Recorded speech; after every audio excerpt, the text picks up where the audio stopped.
그렇다면 두 번째 이야기는 자유학기제를 통해서 아이들이 꿈을 찾을 수 있을 것인가?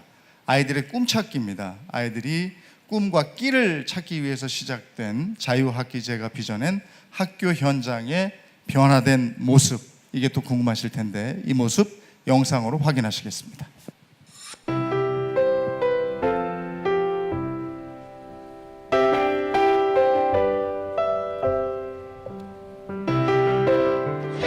선생님만 수업하시는데 우리는 선생님과 학생들이 소통하면서 즐겁게 가끔 부담스러울 때도 있는데 선생님께서 강요하시지 않고 저희의 생각을 물어보시기 때문에 자연스럽게 대답할 수 있는 것 같아요. 집중력이 생기고 더 활동적이게 되고 수업 시간에도 많이 졸고 근데 요즘에는 발표도 많이 하고 그렇게 되는 것 같아요. 안 친했던 애들과도 더 친해지게 되고 그러다 보니까 친구들과 같이 공부를 하게 되면서 더 많은 것을 얻을 수 있습니다.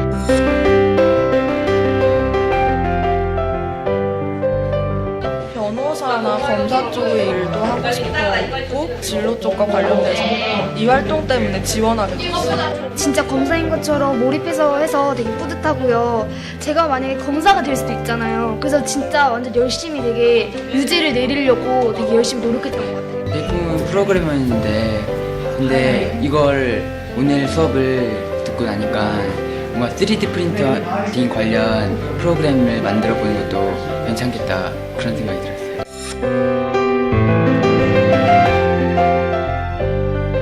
학생들 스스로 계획하고 실천하는 모습을 보면서 흥미도 생겼고 집중력도 많이 길러졌습니다. 진로에 대해서 더 많이 고민하게 되고 더 진지하게 생각하게 되는 것 같아요. 학생들이 수업 시간에 다양한 모습으로 질문 등을 통해서 발전하는 모습을 알 수가 있습니다. 네, 학교 현장의 모습을 봤는데요.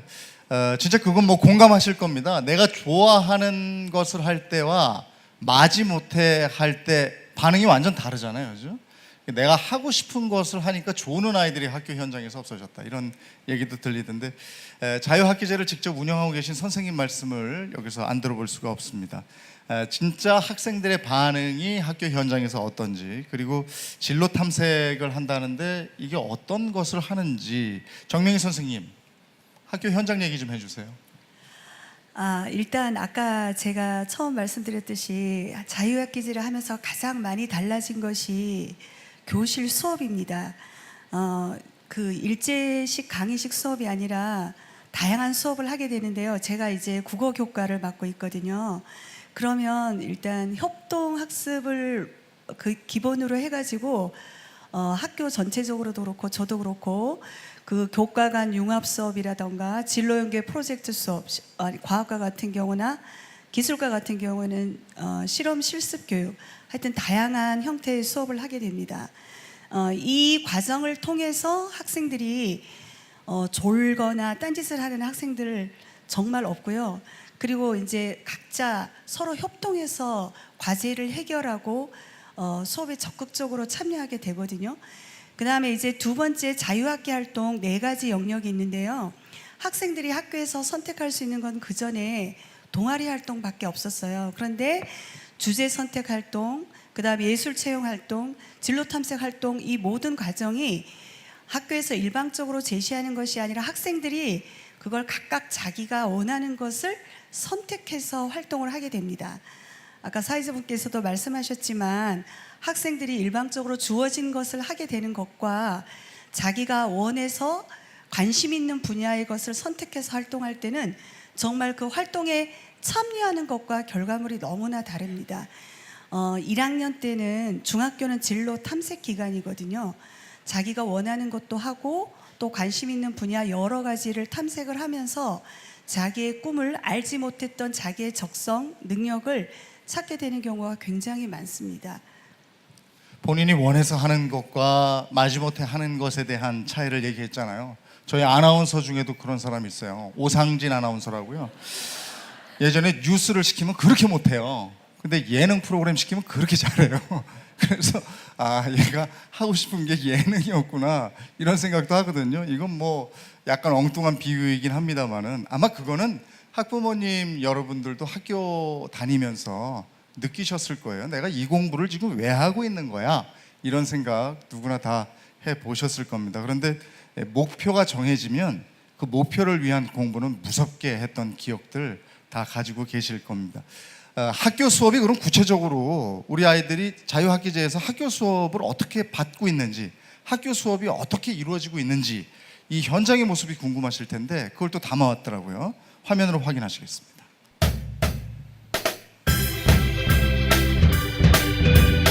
제가 융합 수업을 시작하게 된 계기는 과학 시간에 지식 전달 위주로 수업을 진행하다 보니까 학생들이 과학을 점점 싫어하게 되고 어려워하는 게 보였어요.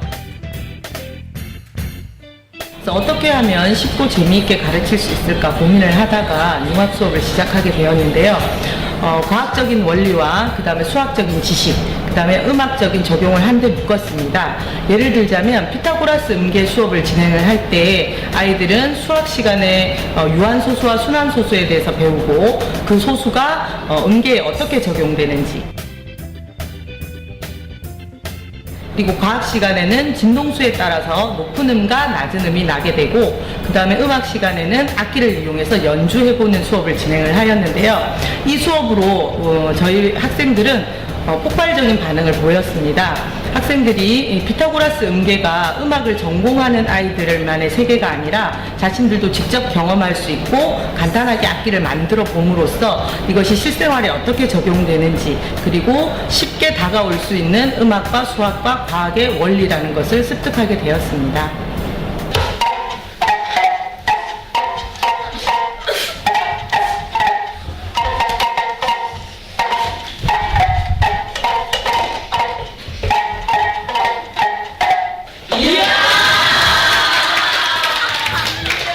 다른 과목 수업에 비해서 좀 더 이해가 빠른 것 같아요.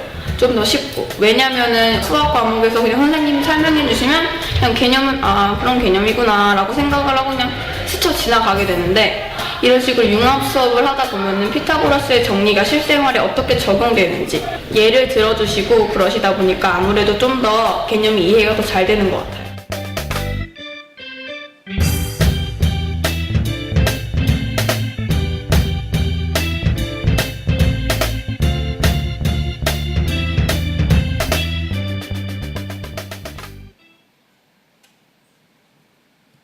예, 학교의 변화가 느껴지는 부분이 있습니다. 그 수업에 참여하는 학생들의 참여 태도라든지, 또 하나가 옛날엔 공부 잘하는 학생들이 수학 문제 풀면 그 부러움 반, 질시 반 이랬는데 이제 뭐 잘하는 학생이 있으면 리액션이 좋은데요. 와! 뭐 이런 반응도 보여주고 같이 참여하는 수업이구나 이런 생각이 듭니다. 그런데 다른 지역과 달리 서울 지역은 또 서울형 자유학기제 이래서 한 학기가 아니고 1년이란 말이에요. 그러면 그 1년이라는 자유학기제의 기간만 긴 건지 아니면 운영 방식에도 차이가 나는 건지 이 부분도 아마 궁금하실 거예요. 그래서 이 부분은 이 자유학기제 2회 연수 강사님으로 활동 중이시라고 들었어요. 황유진 선생님. 그래서 황윤진 선생님께서 교과 수업이 어떻게 이루어지는 건지, 1년이라는 기간만 든 건지 아니면 그 안에 방식도 어떻게 달라지는 건지, 서울형 자유학기제는 뭔지 이거 좀 설명해 주셨으면 좋겠네요. 이제 서울형 자유학기제는요, 원래는 이제 자유학기제의 취지는 아이들한테 한 학기 동안 뭐 꿈과 끼를 찾을 수 있는 기회를 부여한다라는 건데, 서울 같은 경우는 1년 동안 하면서 1학기, 2학기 중간고사를 보질 않아요. 그리고 자유학기제 기간에는 기말고사를 보지 않고요. 그래서 아이들 같은 경우는 1년 중에서 딱 한 번만 시험을 한번 볼 수가 있어요. 그래서 이제 그 시험이라는 건 우리가 말하는 기말고사라는 거죠. 그리고 나머지는요, 전부 다 자유학기제하고 동일하게 전부 다 수업도 뭐 융합 수업이라든가 협력 중심의 수업, 협력학습 이런 것들을 같이 하고요. 또 선생님들 저희가 이제 평가 같은 걸 진행을 할 때요, 전부 다 교과 안에서 진로하고 연계된 그런 수행평가도 하고 있고, 과정 중심의 평가. 이 일련의 과정들 중에서 가장 또 서울형 자유학기제만의 특징 중에 하나가 중간고사, 기말고사, 2학년, 3학년이 중간고사, 기말고사 보는 기간에 다양한 진로 체험을 나갈 수 있다는 게 좀 장점입니다. 그래서 저희 학교 같은 경우에는 1년에 진로 체험을 3번 정도 나가고 있습니다. 그래서 아이들이 뭐 본인이 원하는 어떤 멘토님하고 연결을 시켜두거나 학교에서 매칭해주는 그런 곳을 다양하게 경험함으로 인해서 오늘 병원에 갔다 와서 내가 의사 선생님을 봤다라고 해서 아 내가 의사가 돼야겠다 이건 아니잖아요. 그래서 아이들이 다양한 분야들을 체험해보고 아 나한테는 이게 맞는 것 같아 아니면 또 나는 이곳에 관심이 있었는데 한 번도 본 적이 없어. 그런데 학교의 이 자유학기제, 이 서울형 자유학기제를 통해서 내가 한번 이거 경험도 해보고 체험도 해보고 이쪽 분야에 대해서 한번 내가 집중적으로 파고들어 봐야겠다. 이렇게 기회를 줄 수 있다는 게 서울형 자유학기제의 가장 큰 장점입니다. 그러니까 한 학기가 아니고 2학기를 하기 때문에 좀 더 깊이 있게 폭넓게 자기가 원하는 진로 탐색도 할 수 있고 체험 활동도 할 수 있다. 이런 말씀이시네요. 네. 예. 그러면 우리 학생들의 자유학기제 활동 모습, 직접적인 참여 모습 이걸 안 볼 수가 없어요. 그래서 영상으로 준비했습니다. 잠시 보시겠습니다.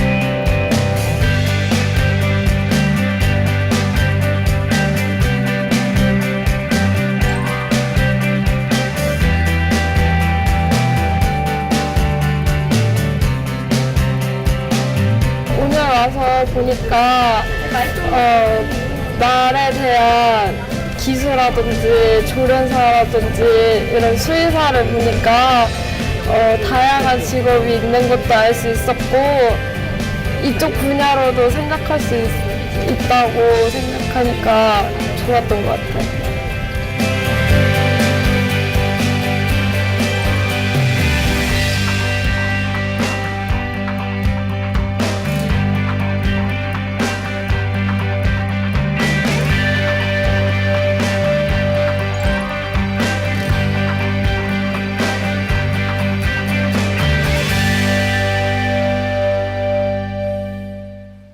네, 우리 아이들의 자유학기제 활동 모습을 봤는데 그 내용이나 다른 것보다도요 우리 아이들이 웃네요.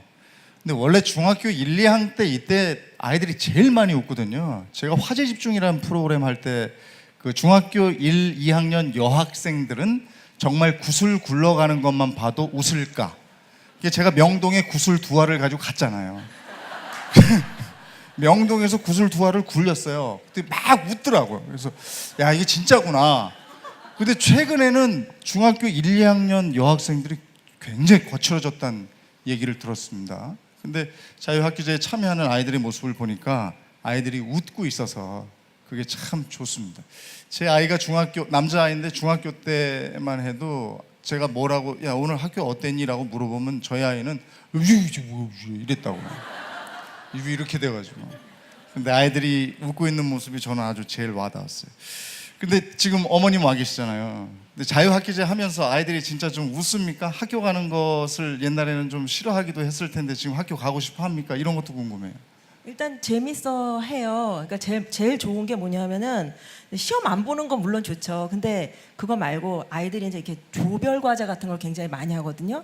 그러니까 조별 과제를 하면은 거기에서 이제 그 아이가 갖고 있는 어떤 그 재능 같은 것들을 각자 배분해요. 지금 현재 하고 있는 수행 평가 중에 하나가 기가 시간에 어떤 이제 그 실생활에서 응용할 수 있는 과학에 대한 거를 그걸 이제 아이들끼리 이제 토론하고 토의하고 그런 과정이 있는데 아주 단편적인 예로 이제 저희 아이 조 안에 그 무단 결석을 하는 친구가 있어요. 네. 무단 결석 한 열흘 정도 하는 친구가 있는데 그 아이가 왜 무단 결석을 하나 봤더니 PC방에 가서 사는 거예요. 근데 그 아이를 이제 그 조별 과제 해서 그래 너는 컴퓨터를 잘하니까 아이들끼리 이제 서로 상의한 거죠. 너는 사회맞고 너는 서기하고 너는 뭐를 작성하고 뭐 이제 이런 다 배분을 했어요. 근데 그 아이한테 너는 컴퓨터 잘하니까 네가 이제 컴퓨터 작성 같은 거 하고 뭐 컴퓨터에서 뭐 좀 찾아보고 뭐 이런 거 좀 해. 그랬더니 아이가 굉장히 적극적으로 하더라는 거예요. 네. 그래서 엄마 그거 너무 좋아. 일단 그렇게 조별 과제로 하는 게 참 좋다고 아이는 이제 그 얘기를 하더라고요. 그러면서 서먹서먹했던 저희는 남녀공학이거든요. 남녀공학이니까 이제 아이들이 처음에는 여자하고 남자하고 사실은 별로 안 친해갖고 이렇게 좀 거리를 두고 있다가 어쩔 수 없이 이제 조별 과제를 하다 보니까 남자하고 여자아이하고 해도 이제 계속적으로 이제 대화가 하고 네. 그러다 보니까 아이들끼리도 사이가 좋아지고 그래서 반 분위기도 좋아졌다고 하더라고요. 네. 그야말로 경쟁이 아니고 아이들하고 또래들끼리 같이 협업이 필요한 체험들이 많기 때문에 대화도 많이 하고 소통도 많이 하고 그리고 집에 와서도 아이들이 사춘기 때 부모님들하고 얘기 잘 안 하는데 오늘 뭐 했다고 얘기를 하니까 같이 소통할 수 있는 기회도 제공이 되는 것 같아서 대화를 많이 하게 되더라고요. 예. 어쩔 수 없이 오늘은 뭐 했니? 그러면 엄마 오늘은 뭐 했어? 어쩌고 저쩌고 막 이런 얘기할 때 보면은 옛날엔 묻지 마 이러거든요. 근데 네. 지금은 엄마 오늘은 무슨 조별 과제 했는데 이런 예. 주제가 나왔어. 이러면서 이제 아주 자연스럽게 대화를 할 수 있게 됐어요. 그게 참 좋은 거죠. 뭐.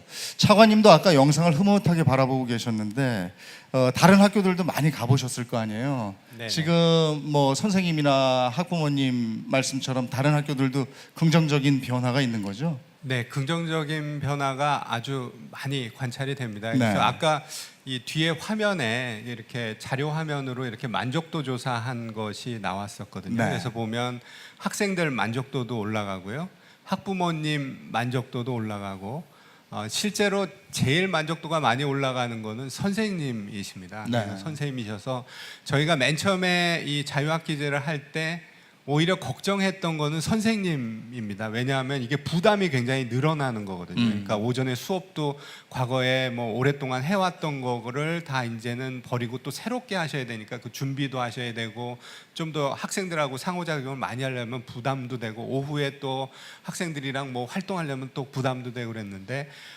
실제로 근데 선생님들 만족도가 제일 많이 올라갔고 저희가 들은 이야기는 뭐냐 하면 학생들의 이렇게 반짝이는 눈동자를 보게 돼서 너무 보람을 느낀다 이런 말씀을 하십니다. 그래서 네.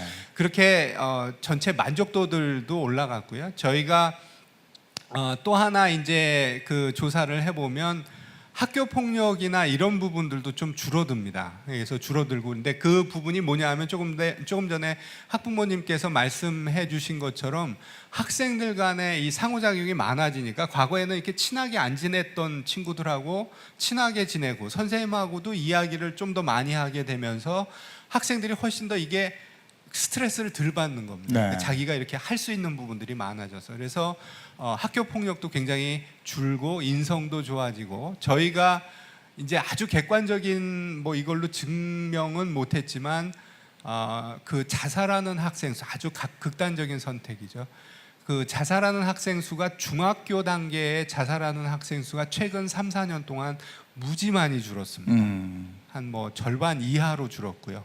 근데 그게 다른 급에서는 별로 그렇게 많이 안 줄었어요. 그래서 저희들 추측은 뭐냐 하면 이게 자유학기제 그리고 또 하나 이렇게 바뀐 부분이 실제로는 스포츠 클럽 부분입니다. 그래서 학생들이 조금 더 이렇게 상호작용도 많이 하고 스트레스를 또 풀 수 있고 또 얘기할 수 있고 이런 것들이 굉장히 좋은 긍정적인 변화를 가져오고 있다 이렇게 생각을 합니다. 그래서 지금 아까 선생님들도 말씀을 하셨지만 교실 수업까지 바뀐 교육정책 변화가 지금까지 별로 없었습니다. 근데 지금 자유학기제는 정말로 교실 수업까지도 바꾸고 학생들의 인성과 이런 부분까지도 바꾸는 그러면서도 이 전체적인 흐름은 아까 우리 배영찬 교수님 말씀하신 대로 미래의 부분하고 굉장히 잘 맞습니다. 그러니까 미래 원하는 학생들이 누구냐 하면 그냥 그 뭐 외워가지고 이렇게 그 1, 2, 3, 4에서 잘 찍어서 맞히는 학생이 아니고 실제로 여러 가지 과제가 주어지면 그걸 풀어낼 수 있고 창의적으로 풀어낼 수 있고 다른 사람과 협력해서 일할 수 있는 그런 사람입니다. 그래서 그런 모형하고도 아주 잘 맞는 부분입니다. 그래서 굉장히 중요한 변화고 지금 단추는 잘 끼워졌다고 생각합니다. 그래서 열심히 잘 준비하고 있습니다. 네. 배영찬 교수님은 어떻게 보셨어요? 자유학기제로 인한 우리 학교의 변화 영상을 통해서 잠깐 보셨는데 어떠셨습니까? 예, 전 뭐 저희 학교 다닐 때랑 뭐 너무 분위기가 달라서 깜짝 놀랐습니다. 제가 이제 하나 여기서 말씀드리고 싶은 거는 우리 차관님 지금 방금 말씀하셨지만 우리 지난 3월에 왜 이세돌 구단하고 알파고하고 바둑 대결하신 거 기억나시죠? 네. 그게 제가 보기에는 그거는 인공지능이 인간에 대한 도전이었습니다. 그게. 도전이었는데 요즘 또 언론에 보면은 중국의 천재 기사 커제 구단이 또 알파고랑 대전을 하겠다 그러잖아요. 사실 그건 알파고 쪽에서는 별로 관심이 없었는데 이제는 인간이 인공지능한테 도전을 합니다. 그런 시대가 돌아왔어요. 그래서 지금 보면 사실 이제 지금 세계는 이제 바이오로 인공지능 기반의 4차 산업혁명 시대에 접어들었다고 저는 생각을 합니다. 그래서 아마 들으셨겠지만은 이 경제학자들이 말을 합니다. 우리 여기 이차관님이 경제학의 자 대가신데 그 경제학가님들이 얘기하시는 게 이 4차 산업혁명 때문에 아마도 향후 30년 후에 500만 개 정도 일자리가 없어질 거다라고 그렇게 지금 예측을 하고 있고, 그다음에 그러다 보면 그 말은 결국 뭐냐면 직업의 개념이 완전히 바뀌는 그런 상황이 있는 것이고, 그러면서 일부 학자들은 이거 인공지능 기반 기술들이 인간의 직업을 다 뺏어가는 거 아니냐 이렇게 걱정들을 합니다. 저는 그건 아니라고 생각을 해요. 저는 인공지능 기반의 그 기술들이 아마도 지금까지 인류가 한 번도 경험해보지 못한 그런 직업들을 갖다가 없어진 직업 수보다 2배 정도는 창출을 할 거라고 그렇게 생각을 합니다. 저는 이제 전공이 화학공학이니까 공대 교수들은 요새 그런 얘기 굉장히 많이 해요. 그쪽에 이게 진짜 위기긴 위기다라고 생각을 하는데, 근데 제가 이제 데이터를 보니까 지금 현재 이제 중학교 1학년 학부모님들이니까 1학년 학생들이 사회에 나갈 때쯤 되면은 아마도 지금의 존재하는 그 직업들이 한 30-40% 정도는 없어질 거다라고 그렇게 생각을 합니다.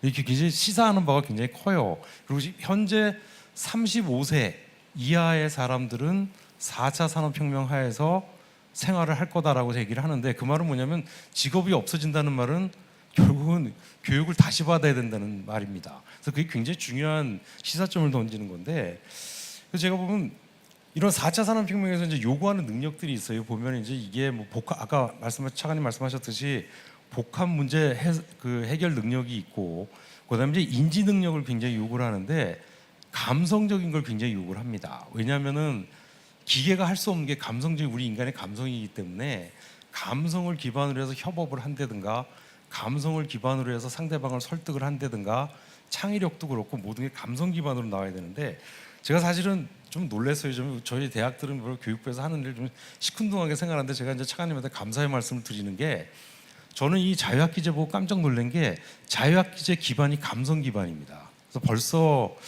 우리나라는 어떻게 보면 감성 기반의 그 자유학기제 교육으로 인해 가지고 4차 산업혁명을 아마 지금 벌써 대비하고 있다고 생각하기 때문에 우리 아마 그 학부모님들은 굉장히 여기에 신경을 많이 쓰셔서 앞으로 우리 아이가 진로가 될 때는 이쪽이 교육 방향이 맞구나라는 걸 아마 아시게 될 거라고 생각을 합니다. 네, 미래는 정말 지금보다도 더 엄청난 변화가 있을 겁니다. 제가 자동차 회사에 한번 강의를 간 적이 있었는데, 예전에는 기계공학과 학생들 제일 많이 뽑았잖아요.